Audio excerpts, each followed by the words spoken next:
over as well? Well, it was important for my mother to come over. My brother, he grew up with a father like I did, and if you don't have two parents or a family home that is sort of together, my brother, he couldn't deal with it too well, and he would be when I came over here, and then my sister had come before, and then he wanted to come over as well, and then he came over here, and he couldn't fit in either. He was drinking too much and carrying on, and he could never really find his way because he was, I don't know, maybe because he grew up without a dad. Anyway, he was always very difficult to get along with. But he came over as well. But then my mother came over when my daughter was born. And she came. I had her come over. My husband helped her get a green card as well. She came over, and she, when she saw the baby, she was so happy. And when she was in Germany, she was by herself. She was unhappy. She, didn't have much money because she had a very small pension. She could have, we all had to help her out. And then when she came over here, we let her come over and take care of my children. She was so happy, and she just enjoyed her life, and she lived to be in her 80s, and she lived with us all those time, and she was very, very happy to be with her children, and it's important to have family, and I enjoy my family, and I've learned it from my mother, and you sort of learn how to appreciate family, and she was a big help. She took care of my children. She helped me with everything. So I had free time to be with my husband and help him, and so it was a good time. Yeah. Yeah, that definitely. That definitely seems good to kind of have all that family around you. Yes, like, yes, that is a big help. Yes, and so I am so happy I came over here, and now people in Germany, they're doing well, and it's a different. It's a different lifestyle also. But during the war and after the war, it was a third world country living. You had to struggle for everything. And then especially my mother had to worry about the neighbors, that they report you for this or that, and then they would, the Gestapo or whatever would come and take you away overnight, and you will never see them again. So the people were scared. They were scared of saying anything, doing anything. It was a nightmare. When you were living originally in America, you kind of lived mostly a single life, but then eventually you were able to meet my grandfather, and you started a family, had 3 kids. And how did that really change life for me? How did your community around who you hung out with, how does that change? I don't quite get the question. I met your grandfather, right? And what would change? What was the question? How did, I'm sure when you started a family, obviously that was pretty life changing event. But how did life change after you first started a family?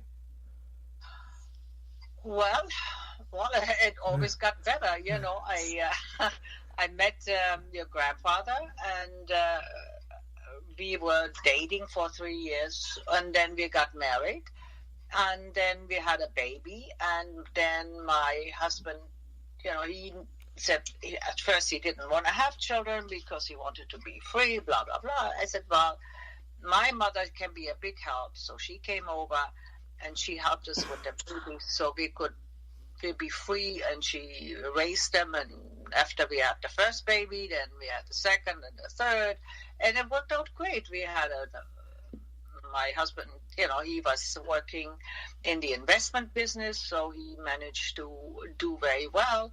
And we lived in the city, and the kids all went to school there, and my mother would take them forward back to kindergarten, to school, to all the, not as many activities as you guys are having, but they were, we didn't take them all over the place, to tournaments and things like that, but they had a good activities after school, whatever was available. But they were doing okay, and it, once I left Germany,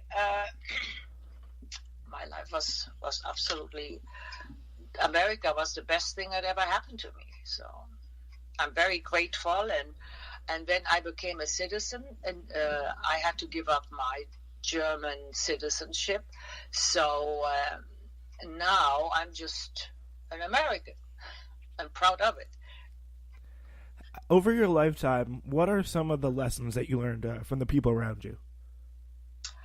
Oh, well, the lessons from the people around me.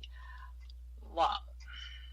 Well, I can only say that when I first came over, I had nothing but help from my relatives. I had to. My uncle sponsored me. I got a job. I paid back the boat fare. I always found people extremely helpful, and I was always very appreciative that people helped me. And when I met my husband, I met his families and his brother. They were all more than happy to accept me in their families, and my children, when they went to school, they were accepted for what they were. I felt I always made friends, and I enjoyed meeting new people, and I had just fun. I mean, there are ups and downs and things that you have to do, but once you stick together as a family, you can overcome anything. So naturally, we had hardships, and your grandfather had handicaps, but because of his accident, but we overcame it. We worked together. My sister helped out. We all worked together, and we had a really great life. Most of the time, it was very positive. Yeah, I think definitely like the hard parts make like the good parts better. That's for sure. Yes. And the sun doesn't shine every day, but after a long rainy day or a cold winter, the summer is gonna come happen again. So you have to just stick with it and be confident that you can handle it, and don't give up.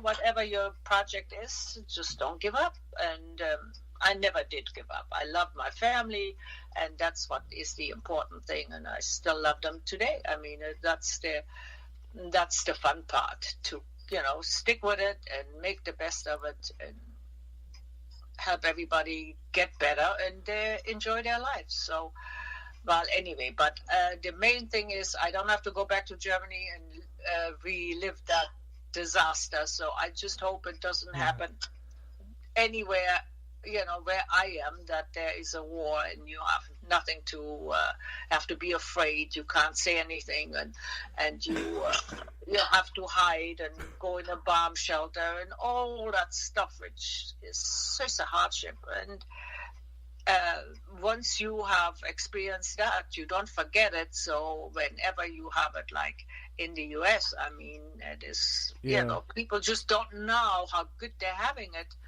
until you don't have it anymore. And I think most Americans, they have a wonderful life, and they just have to be able to appreciate it, because, that is the thing.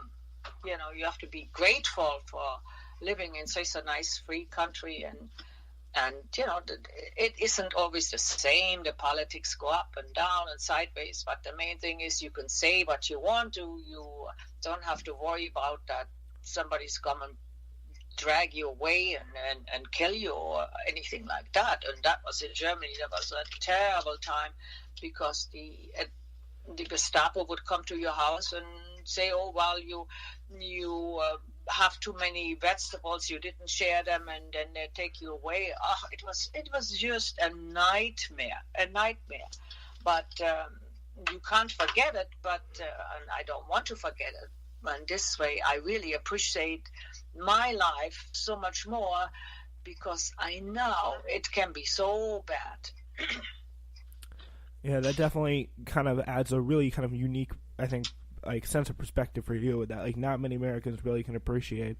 Right, and that's true. It's something you can like teach. You have to experience it, and that's why once you experience that, you don't ever forget it. And I think we as Americans, we have to stick together and make this country, let it be as free as it is, as bad as it is, but freedom of speech and be free is, you can't put a price on it. That's the most fantastic lifestyle you can have. On that note, thank you so much for talking to us. Well, I enjoyed talking to you, Spencer. It's a pleasure to tell you how I feel, and I hope you enjoy the country and your lifestyle as much as I do. Have a wonderful day, Spence. For the second part of my project, I'm going to be talking about A Man Called Ove, and warning, spoiler alert. This book, A Man Called Ove by Frederick Bachman, it's a fantastic book. Recently read it in English class, and it tells the story of a 59-year-old Swedish man who is a notorious curmudgeon. As he yells at appliance store managers, meticulously inspects his residential neighborhood, and feuds with people over things like cars, Ove struggles to come to terms with the death of his wife and true soulmate Sonia, who died 6 months before the start of the book in a tragic bus accident while the couple was vacationing in Spain. He struggles so much that multiple times throughout the story, he tries to end his life because he no longer finds it worth living without Sonia in it. As the novel goes on, we see more and more of another side of Ove. His penchant for fixing things, working hard, and helping others becomes more and more evident as the community of characters around him begins to accept him.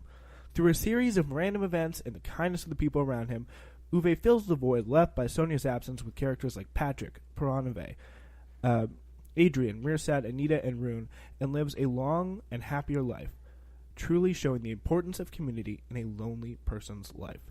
Joining me now to discuss this book is someone who read it with me and is in my class. Monica, thank you so much for coming on.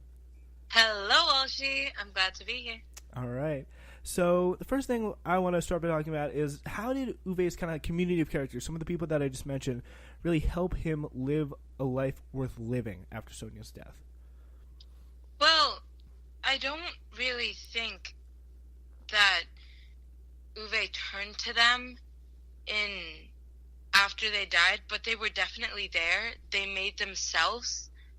put themselves in the position to be community members for him, and whether he liked it or not, they were there to help him get through things. They pushed him to better himself and take actions that would help him live a better life and get out there and be social rather than just stay alone.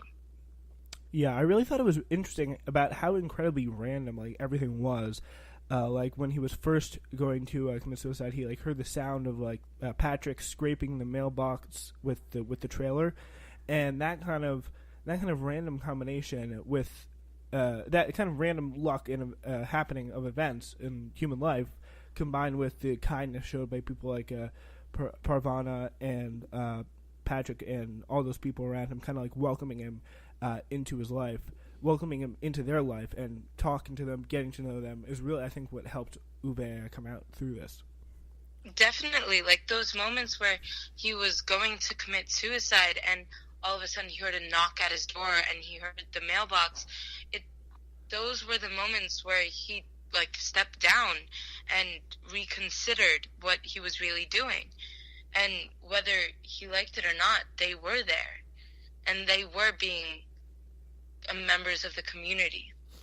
Yeah, and I really don't think he was kind of accustomed to knowing people aside from Sonia, who would really kind of show him that outward just kindness straight away without him even just being polite, which he really wasn't very polite most of the time. For example, when his neighbors came over to really just give him cookies, he was really, and he was about to go and hang himself, he was about to really do a bad thing, and that kind of interaction and stepping in of Peronve and Patrick, that was really kind of impactful, and it shows you what kindness and community can do in such an extreme case like this. I definitely agree. Yeah, and I really think that definitely helped him, and just kind of the way they all came together. And did O? I think we kind of answered this already, but the question is really, did Uwe turn to people around him for help, or did they end up helping him? And like I